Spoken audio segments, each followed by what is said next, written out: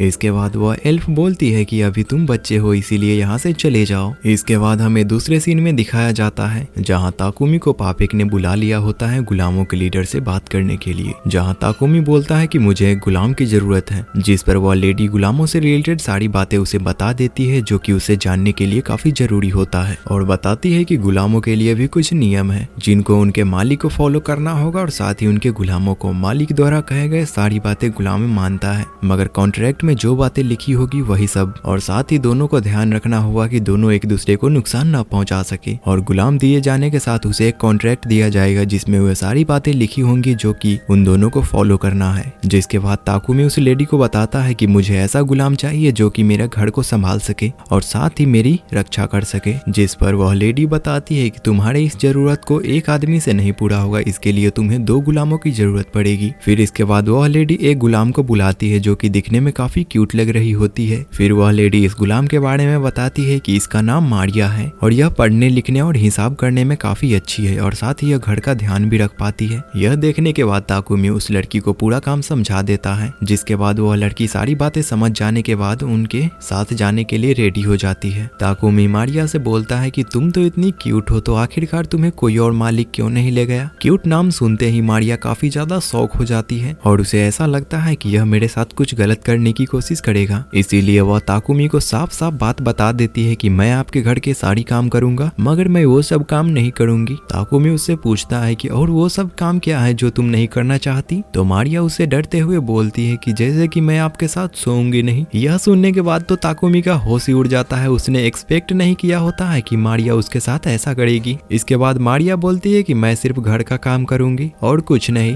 Takumi बोलती है कि अरे हाँ बहन वही सब करना, इसके अलावा मैं तुम्हें कुछ नहीं कहूंगा। इसके बाद लेडी बताती है कि चलिए आपको एक गुलाम तो मिल गया मगर आप जो दूसरी गुलाम की बात कर रहे हैं वो अभी हमारे पास मौजूद नहीं है। तभी मारिया बीच में बोलते हुए कहती है कि आपका सोफिया के बारे में क्या ख्याल है, जिसके बाद वह लेडी उसे डांटते हुए बोलती है कि तुम्हें बीच में बोलने की कोई जरूरत नहीं है, और इसके ऊपर गुस्सा हो जाती है और उसे यहाँ से जाने को बोलती है और कहती है कि तुम अपना सामान तैयार करो जिसके बाद तुम्हें यहाँ से जाना होगा। मारिया के जाने के बाद ताकुमी उनसे पूछने लगता है कि आखिरकार यह किस लड़की के बारे में बात कर रहा था, मुझे उससे मिलना है। तो वह लेडी बताती है कि आप मुझे माफ करिए मगर वह काफी बीमार रहती है, पर जब आप इतना जिद कर रहे हैं तो मैं आपको उससे मिला देती हूँ। इसके बाद जैसे ही दोनों जाकर वहाँ का गेट खोलते हैं तो रूम के अंदर सोफिया कोई और नहीं बल्कि वही खूबसूरत एल्फ होती है जिसने पहले ताकुमी को बच्चा कह के भगा दिया था। यहाँ ताकुमी को ले आने के बाद वह लेडी मलान इसके बारे में बताती है कि लगभग 50 साल पहले इसने एक काफी बड़े युद्ध में हिस्सा लिया था जिसमें यह काफी ज्यादा घायल हो गई होती है, जिस युद्ध के दौरान इसके कान पे एक मार्क बन गया और साथ ही इसके चेस्ट पर, और यह सब होने के कारण इसका पावर सील हो चुका था जिसके कारण यह फाइट नहीं कर सकती थी क्योंकि इसके पास अब कोई भी पावर मौजूद नहीं है। यह सुनने के बाद ताकुमी उनसे कहता है कि मैं इसे अकेले में बात करना चाहता हूँ। इसके बाद लेडी मलान वहाँ से चली जाती है। इसके बाद ताकुमी सोफिया के पास जाते हुए उससे बातें करता है तो सोफिया उसे साफ साफ कह देती है कि मैं आपके किसी काम की नहीं हूँ, इसीलिए आप मेरा पीछा छोड़ दे। जिस पर ताकुमी अपने स्किल्स का इस्तेमाल करते हुए उसका पावर लेवल चेक करने लगता है, पर वह यह देखकर शॉक होता है कि इसका पावर लेवल काफी ज्यादा हाई है, लेकिन इसके पावर में सील लग जाने के कारण इसके हर स्किल्स में 100 पॉइंट कम हो चुके हैं क्योंकि इसके ऊपर एक श्राप लगा है जिसे हटने के बाद यह अपने पावर का इस्तेमाल कर पाएगी। ताकुमी को यह तो अंदाजा होता है कि इसका यह कर्स हटने के बाद यह कितना ज्यादा पावरफुल हो जाएगी और साथ ही उसे अपने ऊपर काफी भरोसा होता है कि वह इसके कर्स को आराम से हटा सकता है। इसके बाद थोड़ी ही देर में लेडी मलान वहाँ आ जाती है और वह ताकुमी से पूछने लगती है कि आपने क्या सोचा है इसके बारे में। तो ताकुमी बिना झिझक दिखाते हुए वह सोफिया को यहाँ से ले जाने के लिए मान जाता है। यहाँ सोफिया जो कि अभी डरी हुई होती है उसे याद दिलाती है कि वह लड़ाई नहीं कर सकती, जिस पर ताकुमी सबको बताता है कि मैं इसकी यह इंजरी आराम से ठीक कर सकता हूँ। यह सुनकर लेडी मुलान काफी ज्यादा खुश होती है और बोलती है क्या तुम सच में इसकी समस्याओं को हल कर पाओगे क्योंकि यह 50 साल पुराना समस्या है। पर ताकुमी काफी ज्यादा कॉन्फिडेंस में होता है और कहता है कि जी हाँ मैं ये जरूर कर दूंगा। यह सुनकर लेडी मलान मान जाती है और सोफिया को उसके साथ ले जाने के लिए अनुमति दे देती है। दूसरी तरफ सोफिया अभी भी उलझन में होती है और ताकुमी से वह दोबारा पूछती है कि आप सच में मुझे अपना गुलाम बनाना चाहते हैं। तो ताकुमी उसे बताता है कि हाँ अगर तुम्हारी इच्छा हो तब, नहीं तो कोई बात नहीं। तो सोफिया उसे जवाब देती है कि स्लेव की इच्छा का कोई भी महत्व नहीं होता, इसीलिए आप मुझसे इच्छा जाहिर न करवाए। इसके बाद लेडी मलान कॉन्ट्रैक्ट प्रोसेस शुरू करती है। वह एक स्पेल कास्ट करती है जिसमें ताकुमी को सोफिया और मारिया तीनों के साथ औपचारिक कॉन्ट्रैक्ट में बंध जाते हैं। कॉन्ट्रैक्ट पूरा होने के बाद सोफिया और मारिया ताकुमी से वादा करती है कि हम दोनों कॉन्ट्रैक्ट के मुताबिक आपकी सारी बातें मानेंगे और इस बात का ध्यान रखेंगे कि आपको किसी भी प्रकार की दिक्कत ना हो। यह सुनने के बाद ताकुमी उन्हें शुक्रिया अदा करता है और अपना सम्मान पेश करता है। तो सोफिया उसे याद दिलाती है कि मैं सिर्फ एक गुलाम हूँ, इसीलिए आप मेरे साथ विनम्र स्वभाव ना दिखाए। लेडी मलान यह सब देखने के बाद थोड़ी मुस्कुराती है और कहती है कि इन दोनों को काफी अच्छा मास्टर मिला है जो कि इनका आदर करते हैं। इसके बाद ताकुमी अपने मैंसन लौट जाता है और जैसे ही वह दरवाजा खोलता है मेपल उस पर कूद जाती है। यह देखकर मारिया और सोफिया चौंक जाती है और वह तुरंत लड़ाई करने के लिए तैयार हो जाती है। तब ताकुमी उन दोनों को रोकता है और समझाता है कि मेपल उनकी पेट है और वह अपने पेट का इन दोनों से परिचय कराते हुए बताता है कि सुनो पेपल, मारिया और सोफिया अब से हमारे साथ रहेंगी। और फिर वह दोनों को कमरा दिखा देता है। दोनों को यह पता चलता है कि दोनों के लिए अलग अलग कमरा मिलेगा। तो वह दोनों हैरान होती है और उनसे बोलती है कि हम तो सिर्फ एक गुलाम है, तो आप हमारे लिए इतना सब क्यों कर रहे हो? अगर आप हमें एक कोने में रहने के लिए भी बोलोगे तो वहाँ पे हम रह सकते हैं। तो ताकुमी उसे जोर देकर कहता है कि तुम्हें यहीं पे रहना होगा। तुम भले ही एक गुलाम होगी पर तुम भी एक इंसान हो। वैसे भी मेरे पास कई सारे कमरे हैं और मैं उनको खाली क्यों रखूं?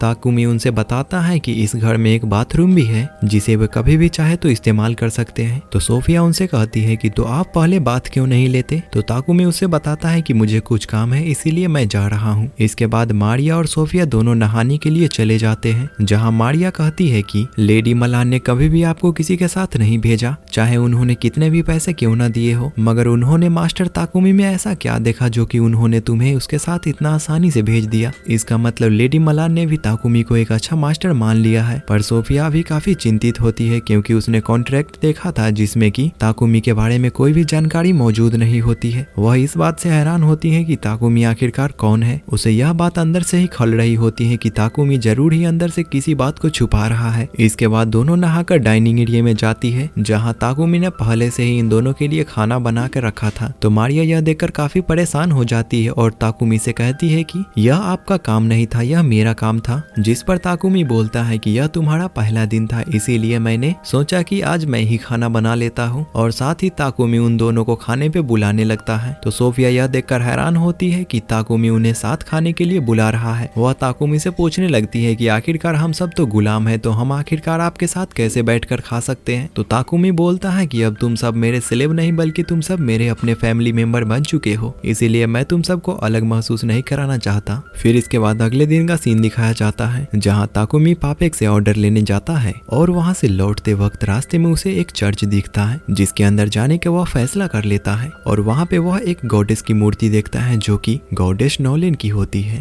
ताकुमी उन्हें धन्यवाद कहने लगता है जो कि उन्होंने इसको ऐसी जिंदगी दी और वह सोचने लगता है काश मैं एक बार आपसे और बात कर पाता। ये कहने की देरी ही होती है तभी लेडी नोलन उसे वहाँ से अपने पास बुला लेती है, जहाँ जाने के बाद वह घबरा जाता है और पूछता है कि यह संभव कैसे हो सकता है। तो गॉडेस नोलन उसे बताती है कि तुमने ही तो कहा था कि तुम मुझे याद कर रहे हो। जिसके बाद गॉडेस नोलन एक सच्चाई बताती है कि सिडोनिया की चर्च आक्रामक रणनीतियों का यूज करके अपने धर्म का विस्तार कर रही है। ताकुमी को यह जानने के बाद एहसास होता है कि लेडी नोलन के हस्तक्षेप न करने की वजह से सिडोनिया ने उसे इस दुनिया में बुलाने का स्पेल एक्टिवेट कर दिया और साथ ही उसे यह भी बताती है कि तुम्हें ब्लेसिंग दिए हुए कई महीने बीत गए हैं, इसीलिए अब मेरी ब्लेसिंग का असर थोड़ा थोड़ा खत्म होने लगेगा। शुरू से ही मैं तुम्हारे ऊपर नजर रख रही थी, तुम्हें हर बुराई से बचा रही थी, जिसके कारण तुम जब भी जहाँ जाते थे तो तुम्हें अच्छे लोग ही मिलते थे। पर अब से ऐसा नहीं होगा। जैसे जैसे तुम इस दुनिया के बारे में जानते जाओगे मेरे आशीर्वाद का असर खत्म होता जाएगा, जिसके बाद तुम्हें कई सारी चुनौतियों का सामना करना पड़ेगा। ताकुमी सोचता है कि ओ इसीलिए मुझे हर बार अच्छे लोग ही मिलते थे, कभी मुझे बुराई लोग नहीं मिले। इसके बाद गॉडेस नोलन उसे बताती है कि अब तुम्हें काफी पावरफुल बनना होगा। ताकुमी उसके बात में हामी भरता है और विचार करता है कि मैं जल्द ही काफी मेहनत कर एक पावरफुल इंसान बनूंगा और वह इस बात को स्वीकार भी करता है कि गॉडेस द्वारा दिए गए आशीर्वाद के कारण ही उसे अच्छे लोग मिलते गए। लेकिन अब उसके सामने काफी सारे खतरे आने वाले थे जिनका सामना उसे अकेले ही करना होगा और वह गॉडेस नोलन का धन्यवाद देते हुए चर्च से बाहर निकल जाता है। इसके बाद हमें एक साल बाद का सीन दिखाया जाता है जहाँ सिडोनिया के राजा अपने मंत्रियों को बुलाए होते हैं जो कि बुलाए गए हीरो के बारे में पूछताछ कर रहे होते हैं। तो मंत्री बताते हैं कि हमारे द्वारा बुलाए गए वो तीनों नाइट्स अभी ट्रेनिंग कर रहे हैं और वह यह भी बोलते हैं कि यह हीरोज इस दुनिया के लिए काफी महत्वपूर्ण साबित होंगे, हालांकि उन्हें इस दुनिया में बुलाना आसान नहीं था। मंत्री यह बात भी बताते हैं कि शुरू में हीरो हमारी मदद के लिए तैयार नहीं थे, लेकिन एलिजाबेथ के समझाने के बाद वो मान गए। फिर सीन अकीरा और यामोटो पर शिफ्ट होता है जो कि नाइट्स के साथ एस्पायरिंग कर रहे होते हैं, पर वहाँ पे नाइट्स उनके कमजोर परफॉर्मेंस के कारण उनका मजाक उड़ाते हैं और बताते हैं कि उन्हें अभी बहुत कुछ सीखना है। यह जानने के बाद यामोटो अपनी पिछली जिंदगी को याद करता है जिस जिंदगी में वह एक टूर्नामेंट में एक नॉर्मल लड़के से हार गया था। उसे यह बात याद आने के बाद वह काफी ज्यादा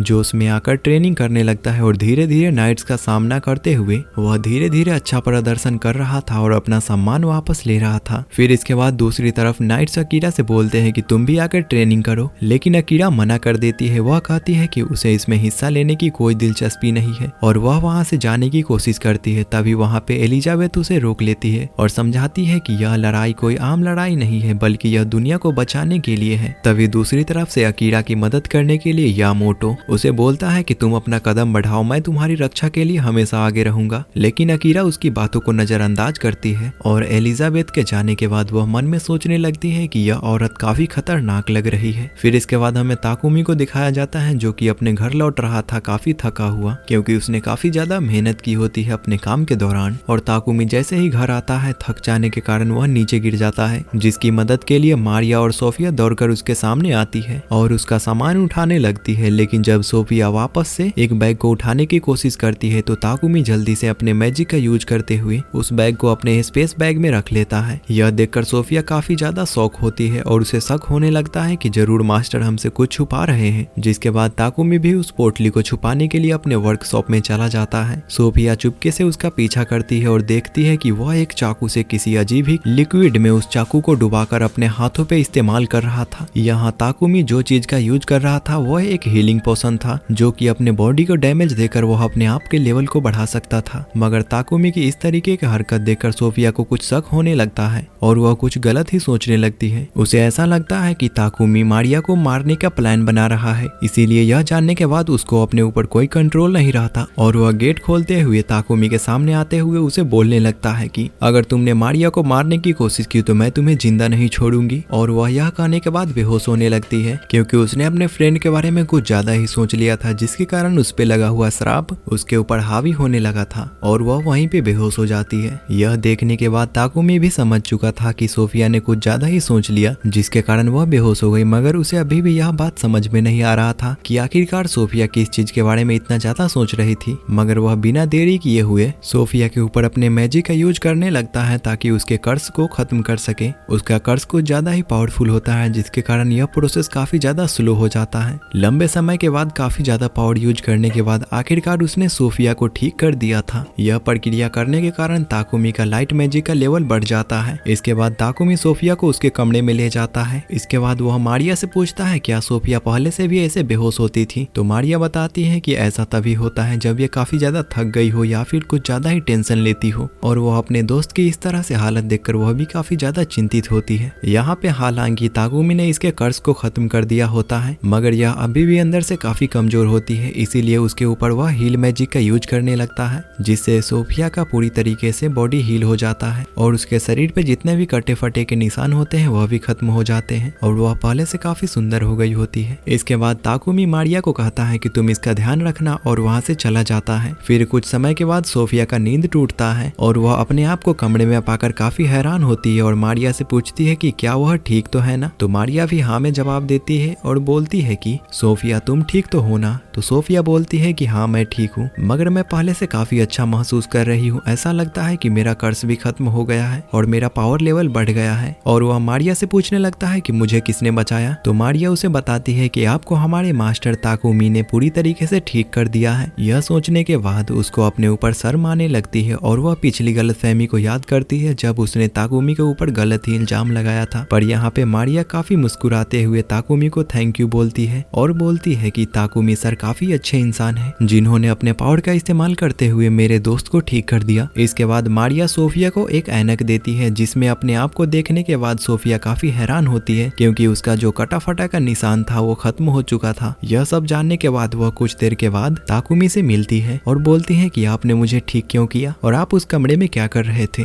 तो ताकुमी उसे बताता है कि मैं उस कमरे में अपने पावर लेवल को बढ़ाने की कोशिश कर रहा था खुद को डैमेज देकर। मारिया को यह बात जैसे ही पता चलता है वह अपने गलत व्यवहार के लिए उनसे माफी मांगता है और बोलती है कि मास्टर मुझे माफ कर दीजिए, मैंने आपके साथ बहुत गलत किया और मैंने आपके मेडिसिनल हर्ब को भी फेंक दिया। सोफिया को अपनी गलती का एहसास होता है और वह ताकुमी से पूछती है कि आपने इतना बड़ा रिस्क क्यों लिया। तो ताकुमी उसे सरलता से जवाब देता है कि यह उसका वादा था। यह सुनकर सोफिया भावुक हो जाती है और वह ताकुमी से अपने घुटनों पर बैठकर कसम खाती है कि मैं जिंदगी भर आपकी गुलामी करूंगा और आपके हर बातों को मानूंगा। इसके बाद हमें अगले दिन का सीन दिखाया जाता है जहाँ ताकुमी लाइब्रेरी जाता है ताकि वह एल्केमी के बारे में कुछ जानकारी इकट्ठा कर सके। फिर काफी खोजने के बाद उसे सिर्फ 4 ही किताबों के बारे में पता चलता है जो कि उसके एल्केमी के बारे में बताती थी। यह जानने के बाद वह काफी उदास होता है और सोचता है कि आजकल किसी को भी एल्केमी पसंद नहीं है, इसीलिए आजकल किताब भी उतने मात्रा में नहीं छपी होती। मगर इसके पास जो किताब मिली है वह काफी ज्यादा ही मिस्टीरियस होती है, जिसको सिर्फ वही समझ सकता था क्योंकि गॉडेस नॉले ने इसे आशीर्वाद दिया था। इसके बाद वह अपने घर लौट जाता है और अपने दोस्त पापे के लिए कई सारे टॉयलेट सीट बनाने में जुट जाता है। कुछ ही समय में उसने 100 सीटें तैयार कर ली होती है और वह सोचता है कि अब मैं थोड़ा ब्रेक लेना चाहता हूँ क्योंकि मैं काफी थक गया हूँ। इसके बाद मारिया अपने मास्टर से पूछती है कि इसके बाद आपका अगला प्लान क्या है। तो ताकुमी उसे जवाब देता है कि मेरा मन कर रहा है एक छोटी सी एडवेंचर पे जाने का और वह दुनिया घूमने के लिए कहता है। यह बात सुनने के बाद सोफिया और मारिया दोनों रेडी हो जाते हैं उनके साथ एडवेंचर पर जाने के लिए। यह बात सुनने के बाद ताकुमी मारिया को इनकार कर देता है और कहता है कि तुम्हें फाइट करने नहीं आता तो आखिरकार तुम क्यों जाओगी। मगर वह जिद करने लगती है कि मैं आपके साथ चलूंगी। पर ताकुमी उसे नहीं ले जाना चाहता था क्योंकि उसके ऊपर काफी खतरा हो सकता है। पर मारिया वहाँ पे रोने लगती है और कहती है कि मुझे अकेले घर पे छोड़ के मत जाओ और वह अपने आप को टॉयलेट कहने लगती है। इस प्रकार के अजीबोगरीब बहाने को देखकर ताकुमी सोचने लगता है कि यह कितनी अजीब लड़की है, कुछ भी उदाहरण देती रहती है। पर फिर भी वह मारिया को साथ ले जाना नहीं चाहता था। पर मारिया उसके पास आते हुए अपने प्यार भरे अंदाज को उसके सामने दिखाने लगती है, जिसे देखने के बाद ताकुमी भी एक बार को पिघल जाता है और फिर वह उसके पावर लेवल को चेक करने लगता है, जिससे उसे पता चलता है कि मारिया एक फुल फ्लेज बैटल मेड है और उसका पावर लेवल तो मेरे से भी ज्यादा है। इधर मारिया फिर से रिक्वेस्ट करती है कि उसे भी साथ ले चले। इसके बाद दूसरी तरफ से सोफिया उसके सामने आती है और बोलती है कि आप इसे साथ क्यों नहीं ले जा सकते, मैं इसको रास्ते में कई सारे फाइटिंग स्किल सिखा दूंगी जिसके कारण यह अपनी सुरक्षा कर पाएंगी। इसके बाद ताकुमी आखिरकार मान जाता है। इसके बाद वो दोनों लड़कियां अपने वर्कशॉप में जाती है और ताकुमी को सारी बातें बता देती है कि उसको किस प्रकार का वेपन्स यूज करने आता है। इसके बाद मारिया बताती है कि उसे छोटे स्वॉर्ड और नाइफ अच्छे लगते हैं, लेकिन सोफिया उसे एक स्पेयर चलाना सिखाने का फैसला करती है क्योंकि नाइफ में ज्यादा अटैकिंग पावर नहीं होती है। जब ये दोनों लड़कियां ट्रेनिंग कर रही होती है तभी दूसरी तरफ ताकुमी अपने लोहार के काम में बिजी होता है और इन दोनों के लिए अलग अलग प्रकार के वेपन्स बना रहा होता है और उन वेपन को अच्छा दिखाने के लिए उनमें डिजाइन भी करता है और फिर वह उन वेपन्स के ऊपर एन्चांटमेंट स्पेल यूज करता है जिससे वह ज्यादा मजबूत बन सके और मारिया के लिए नाइफ्स बनाता है। इसके बाद इसे उन दोनों के लिए बॉडी आर्मर भी बनाना होता है जिसके लिए इसके पास उसके बॉडी का नाप नहीं होता है। यह उसके बॉडी के फिगर के बारे में सोचते ही इसके नोज से ब्लीडिंग होने लगती है क्योंकि इसे काफी शर्म आ रही होती है कि आखिरकार मैं कैसे उन दोनों के बॉडी का नाप लूं, पर वो अगर ऐसा करने जाता है तो नोज ब्लीडिंग के कारण वह वहीं पे मारा जाएगा। इसीलिए वह अपने स्किल्स का इस्तेमाल करते हुए उन दोनों जैसे ही हूबहू पपेट बनाता है। पर इतना सुंदर पपेट देखकर पीछे से स्पाइडर उसको देखने लगती है तो ताकुमी उसका मुंह बंद करते हुए कहता है कि तुम यह सब किसी को मत बताना कि मैंने ऐसा किया है। इसके बाद वह स्पाइडर से उसका सिल्क थ्रेड मांगता है जिसका यूज करके वह इसके लिए आर्मर बना सके और फिर वह काफी मेहनत कर कुछ दिनों के बाद वह आर्मर बन जाता है। इसके बाद यह ड्रेस उन दोनों को पहना देती है जिसके बाद यह दिखने में काफी खूबसूरत लग रही थी। यह पहनने के बाद वो दोनों लड़कियां भी काफी खुश होती है। ताकुमी उससे पूछता है क्या तुम्हें ये कपड़ा फिट तो हो रहा है ना? तो सोफिया पूछती है कि हाँ एकदम अच्छा तरीके से,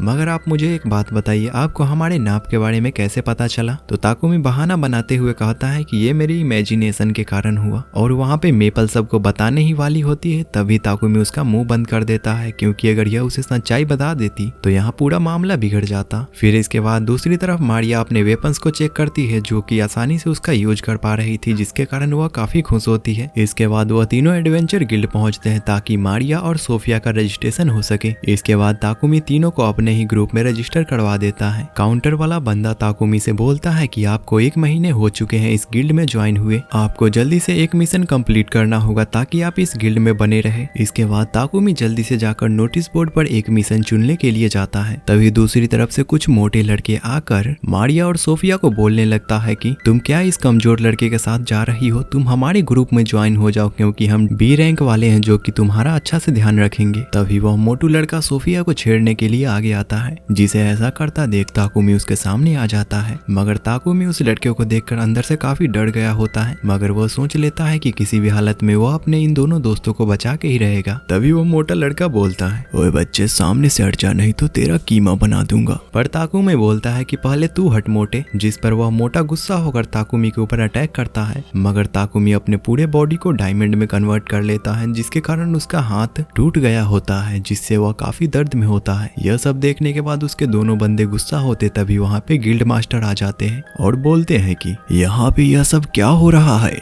और वे ताकुमी से पूछते हैं कि ओए लड़के सुनो, तुमने आखिरकार यहाँ पे क्या कर दिया? तभी वहाँ पे काउंटर वाला बंदा आते हुए सभी को समझाता है कि दरअसल यहाँ पे इन तीनों लड़कों की गलती है जो कि हमारे ताकुमी को परेशान कर रहे होते हैं। इसके बाद गिल्ड मास्टर उन तीनों को यहाँ से भगा देते हैं। फिर उसके बाद वह हमारे ताकुमी को अपने रूम में बुलाते हैं और ताकुमी से पूछने लगते हैं, तो ताकुमी बताओ तुमने ऐसा क्या किया जिससे उस बंदे का हाथ टूट गया? ताकुमी उन सबको बताने लगता है कि दरअसल मैं एक एल्केमिस्ट हूँ। जब उस मोटे ने मुझ पे अटैक करने की कोशिश की तो मैंने अपने पूरे बॉडी पे चारकोल लगा लिया और साथ ही अपने पावर का यूज करते हुए उसको डायमंड में कन्वर्ट कर दिया जिससे वह इतना ज्यादा हार्ड हो गया था कि उसका हाथ टूट गया। यह बात वो काउंटर वाला बंदा समझ जाता है और गिल्ड मास्टर को बताता है कि ताकुमी सही बोल रहा है। जब वह पहली बार हमारे गिल्ड में आया था तो वह एल्केमी गिल्ड ज्वाइन करना चाहता था। गिल्ड मास्टर यह समझ चुके थे कि यह दोनों लड़कियां इसकी टीममेट है। तभी दूसरी तरफ से काउंटर वाला बंदा मन में सोचने लगता है कि इसके साथ ये दोनों काफी खूबसूरत लड़कियां कैसे है। फिर वह मास्टर से बोलते हैं कि मास्टर आपको नहीं लगता कि इसको डी रैंक में पहुंचा देना चाहिए क्योंकि यह काफी टैलेंटेड है। गिल्ड मास्टर भी इसके बातों में हामी भरते हैं और बोलते हैं कि हाँ जरूर, अगर ये गिल्ड में ज्वाइन हो जाते हैं डी रैंक के साथ तो कोई भी इनके ऊपर नजर डालने की कोशिश नहीं करेगा। इसके बाद काउंटर वाला बंदा बोलता है कि तुम्हें अगर प्रमोशन चाहिए तो तुम्हें काम करना होगा। मास्टर भी इसे परमिशन दे देते हैं। इसके बाद काउंटर वाला बंदा उसे समझाता है कि आपका अगला मिशन गोबलिन्स को मारना है और उसे गिल्ड में आके सबमिट करना है ताकि आप डी रैंक में प्रमोट हो सके। इसके बाद ताकुमी जंगल में जाता है और मेपल की मदद से वो काफी सारे गॉब्लिन्स को खोजकर उन्हें जल्दी से खत्म करने लगते हैं और लास्ट में सिर्फ 2 गॉब्लिन्स बचते हैं जो कि सोफिया और ताकुमी की तरफ बढ़ रहे होते हैं। तभी पीछे से मेपल उन दोनों को अपने वेब्स की मदद से मार देती है। इस प्रकार ये चारों आसानी से इस मिशन को कंप्लीट कर देते हैं। इसके बाद ताकुमी बोलने लगता है कि सोफिया, तुम्हें नहीं लगता कि हमने कुछ ज्यादा ही गॉब्लिन्स को मार दिया है? क्योंकि हमने जितने गॉब्लिन्स को मारा है इतने में तो हम 3 मिशन कंप्लीट कर देते। फिर इसके बाद सोफिया बताती है कि नहीं, हमें और गॉब्लिन्स मारना होगा और हो सकता है कि इस जंगल के आसपास गॉब्लिन जनरल भी हो। इसके बाद वह कुछ ही देर में गॉब्लिन्स के जनरल को खोज लेते हैं और उन्हें मारने के लिए रेडी होते हैं। सोफिया जल्दी से जाकर उन छोटे मोटे गॉब्लिन से फाइट करने लगती है काफी मोटिवेशन में, और दूसरी तरफ ताकुमी उस बड़े गॉब्लिन जनरल से फाइट कर रहा होता है, जिस दौरान उसकी पावर काफी ज्यादा बढ़ने लगती है और वह इसी पावर का इस्तेमाल करते हुए उस गॉब्लिन जनरल के ऊपर अपने फायर मैजिक का यूज करके उसे राख में बदल देता है। इसके बाद हमें गिल्ड का सीन दिखाया जाता है जहाँ ताकुमी ने सारे ट्रेजर सबमिट कर दिए होते हैं जो कि उसने गॉब्लिन्स को मारकर निकाले होते हैं, जिन्हें देखने के बाद वहाँ के काउंटर वाला बंदा काफी ज्यादा शॉक होता है और वह गिल्ड मास्टर को बुलाता है। जिसके बाद हम रूम में देखते हैं जहाँ गिल्ड मास्टर उन सभी को शाबाशी दे रहे होते हैं और उनकी तारीफें कर रहे होते हैं कि तुम लोगों ने इतना बड़ा मिशन कंप्लीट किया है जो कि तुमसे बड़े रैंक वाले भी नहीं कर पाते हैं। ताकुमी को यह सब विश्वास नहीं होता है कि उसने इतना बड़ा मिशन कंप्लीट किया है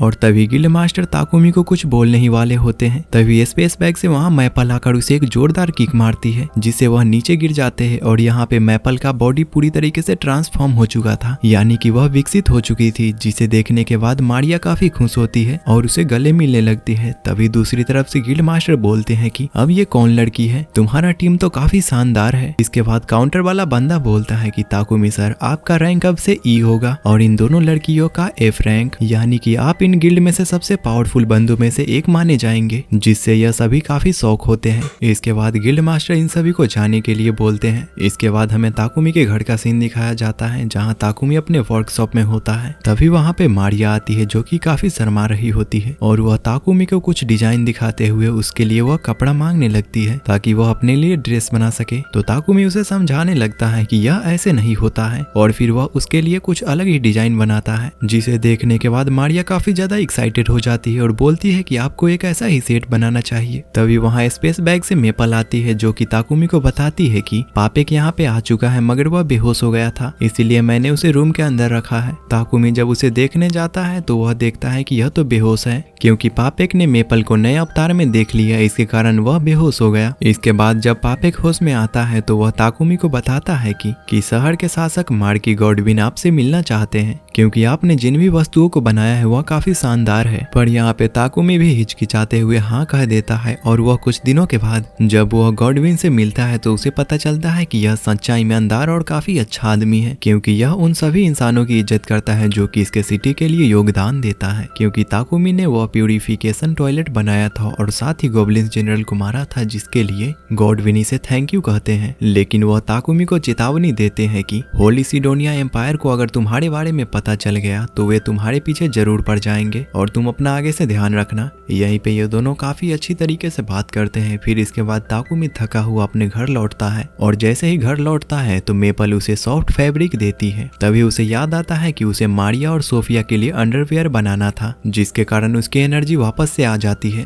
और वह बिना रुके 3 दिन और 3 रात तक मेहनत करके आखिरकार उन दोनों के लिए एक सेट अंडरवियर का बना दिया होता है। लेकिन इतना ज्यादा मेहनत करने के बाद उसका पूरा पावर खत्म हो चुका था और वह काफी ज्यादा थक चुका था। यह सब देखने के बाद सोफिया बोलती है कि मास्टर, क्या आप हमारे लिए इतना मेहनत कर रहे थे? तभी ताकुमी शर्माते हुए उनसे बोलता है कि तुम इसे ट्राई करके देखो ना, जिससे वह दोनों लड़कियां काफी ज्यादा ही शर्माने लगती है, जिसे ताकुमी हड़बड़ाते हुए बोलता है कि अरे नहीं नहीं, तुम लोग कुछ ज्यादा ही गलत समझ रहे हो, मेरा कहने का वो मतलब नहीं था। तभी सोफिया बोलती है, क्या हम इसे पहनेंगे तो आपको खुशी होगी? इसके बाद ताकुमी भी कुछ सोच में पड़ जाता है और वह इन दोनों को उस ड्रेस में इमेजिन करने लगता है, जिसके कारण वह शर्म के मारे जाकर गेट बंद करके अंदर छुप जाता है। इसके बाद बाहर खड़ी हुई मारिया बोलने लगती है कि मास्टर कुछ ज्यादा ही डरपोक है, जो कि हमें देखे बिना ही अंदर छुप गए। तो सोफिया उसे समझाती है कि मास्टर डरपोक नहीं है और वह शर्माते हुए बोलती है कि मास्टर कुछ ज्यादा ही शर्मीले हैं। फिर कुछ दिनों के बाद गर्मी आ जाती है, जहाँ ताकुमी खाने को लंबे समय तक अच्छा रखने के लिए फ्रिज बनाने लगता है और वह कई दिनों तक मेहनत करके 3 कलर के 3 फ्रिज बनाते हैं। तभी मेपल उस फ्रिज को चेक करने लगती है जिसके अंदर से काफी ठंडी हवा आ रही थी, जिसे देखने के बाद मारिया और सोफिया भी उस फ्रिज को खोलकर ठंडी हवा का मौज लेने लगती है। इन तीनों को ऐसा लगता है कि यह ठंडा हवा देने वाला मशीन है। दूसरी तरफ से ताकुमी मन में ही सोचने लगता है कि ये तीनों कितना ज्यादा बेवकूफ है और वह याद करता है कि उसने इसको कैसे बनाया था। उसने इसमें आयरन और दूसरे एलिमेंट को कंबाइन करके स्टेनलेस स्टील को बनाया था और फिर उसने अपने मैजिक का यूज करके इसमें प्यूरिफिकेशन मैजिक को भी ऐड कर दिया था। और वह इन तीनों को बताने लगता है कि यह खाने को लंबे समय तक फ्रेश रखता है। तो मारिया बहुत ज्यादा खुश होती है और उसे थैंक यू बोलती है। इसके बाद ताकुमी मारिया से पूछने लगता है कि तुमको कौन सा फ्रिज पसंद है। तो मारिया सोफिया से पूछती है कि तुम्हें कौन सा फ्रिज पसंद है। तो मारिया बताती है कि मुझे ये वाला फ्रिज पसंद है। इसके बाद ताकुमी सोच लेता है कि इन लड़कियों को जो फ्रिज पसंद है उसे रख लूंगा और बाकी 2 फ्रिज को मैं बेच दूंगा उस पापेक से। इसके बाद ताकुमी उन दोनों को बताता है कि मैं जा रहा हूँ अपने वर्कशॉप में काम करने, क्योंकि हमारे पास जितने पावरफुल हथियार है वो उतना इनफ नहीं है हमारे आगे के काम के लिए, इसीलिए वह उसे अपग्रेड करने के बारे में सोचता है। सोफिया पूछती है कि हमारे पास इनफ वेपन तो है ना। तो ताकुमी उसे बताता है कि हमें यहाँ ध्यान रखना चाहिए कि हमें आगे भी कई सारे एडवेंचर पे जाना है, इसीलिए वहाँ पे खतरे और अधिक होंगे, इसीलिए हमें और अच्छे वेपन्स की जरूरत होगी। फिर इसके बाद ताकुमी गिल्ड जाता है, जहाँ वह काउंटर वाले बंदे से पूछता है कि मुझे मेथ्रिल और एडमेंटाइट चाहिए। तो काउंटर वाला बंदा उसे बताता है कि यह दोनों धातु काफी हाई क्वालिटी के होते हैं, इसीलिए इसे खोजना भी काफी ज्यादा रेयर होता है, मगर तुम्हें इसको खोजने के लिए उत्तर और पश्चिम के एक खदान में जाना होगा, जहाँ पे सिर्फ लोहार गिल्ड में जो ज्वाइन होते हैं वही वहाँ पे जा सकते हैं, मगर तुम एक एल्केमिस्ट हो। मगर तुम चिंता मत करो, इसका भी मेरे पास एक उपाय है। तुम्हें मैं एक मिशन दूंगा जिसके अंतर्गत तुम्हें कई सारे मॉन्स्टर को मारना होगा जो कि उस खदान के अंदर होंगे। उसी वक्त जाकर तुम अपने मटेरियल को चुन सकते हो। इसके लिए तुम्हें उन लोहार से मिलना होगा, मैं तुम्हें उसकी सूची दे दूंगा। तभी पीछे से गिल्ड मास्टर आते हुए ताकुमी को एक खुशखबरी देते हैं, मगर ताकुमी इतने अचानक से गिल्ड मास्टर को देखकर डर गया होता है। तभी मास्टर उसे बताते हैं कि तुम्हारे लिए एक अच्छा मिशन है, क्योंकि हमारे काफी सारे वॉरियर्स किसी दूसरे ही मिशन पे चल गए हैं और हमारे शहर में ट्रेंट वुड की काफी ज्यादा कमी हो रही है, जिस मिशन को ताकुमी एक्सेप्ट कर लेता है। फिर इसके बाद मास्टर बोलते हैं कि यहाँ का एक बड़ा लोहार है जो कि अपने साथ एक बॉडीगार्ड को चाहता है, क्या तुम ये काम करना चाहोगे? अगर तुम ऐसा करते हो तो तुम उसके साथ जा सकते हो। अगर तुम ऐसा करने में कामयाब होते हो तो मैं तुम्हें डी रैंक में प्रमोट कर दूंगा। तो ताकुमी बोलता है कि मैंने कभी बॉडीगार्ड का काम नहीं किया है, ये काम उन लायन फैंग्स को क्यों नहीं दे देते? तो गिल्ड मास्टर बोलते हैं कि वह किसी दूसरे टास्क पर गए हुए हैं। इसके बाद ताकुमी पूछता है कि हमें वहाँ जाने में कितना दिन लगेगा। तो काउंटर वाला बंदा बोलता है कि हमें कुछ समय लग जाएंगे, साधारण घोड़े से हम 8 दिन में पहुंचेंगे और मॉन्स्टर वाले घोड़े से हम 4 दिन में ही पहुंच जाएंगे। तो ताकुमी बोलता है कि मैं मॉन्स्टर वाले घोड़े से ही जाऊंगा। तो काउंटर वाला बंदा बोलता है कि वो अभी नहीं है। तभी वहाँ पे गेट खोलते हुए रोयाल आ जाता है, जिसे देखने के बाद ताकुमी उससे पूछता है कि तुम यहाँ पे? तो रोयाल बोलता है कि हाँ, मैं यहाँ पे, मिशन कंप्लीट नहीं हुआ है अभी, दरअसल कुछ काम आ गया था इसीलिए मैं यहाँ पे आ गया, अब मैं कल फिर से मिशन पे जाऊंगा।